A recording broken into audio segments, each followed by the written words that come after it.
Fabric আর খড়িমাটি ছাড়া আর কি দিয়ে আলপনা করা যায়। 9 তারিখে আমার বাড়িতে ছিল গুরুদেবের পুজো। তো যেমনটা তোমরা জানো আমি একজন প্রফেশনাল মেহেন্দি আর্টিস্ট। তো সেদিনও আমার সকালবেলা ছিল একটা মেহেন্দির বুকিং। আর সবকিছু তো আর ভগবানের ভরসায় ফেলে রাখা যায় না, তাই সকাল সকাল ঠাকুরের নাম নিয়ে বেরিয়ে পড়েছিলাম কাজে। সেখান থেকে ফেরত এসে তড়িঘড়ি করে বসে পড়ি আলপনা দিতে। আর দেখতে না দেখতে যেটার ভয় পাচ্ছিলাম সেটাই হয়ে গেল।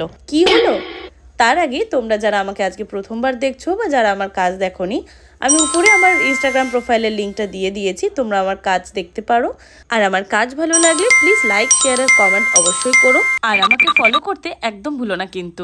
আসলে বেশি পণ্ডিতি দেখিয়ে বিনা মেজারমেন্টে কাজ করতে গিয়ে পুরো গোলটাকেই বাকিয়ে ফেলেছিলাম, বাট সেটাকে কোনো মতে ম্যানেজ দিয়ে আমি কাজটাকে কন্টিনিউ করে যাই, কারণ সময় খুবই কম ছিল। আর কাজটা যাতে অনেকদিন থাকে ও দেখতেও ব্রাইট লাগে তার জন্য এটা আমি সেদিন ডিস্টেম্পার দিয়ে করেছিলাম। তারপর আলপনা চারধার থেকে একটু গাঁদা ফুল দিয়ে সুন্দর করে সাজিয়ে ধূপ মোমবাতি ও ভোগের সাথে ঠাকুরের পুজো দেওয়া হয় সন্ধ্যাবেলার দিকে।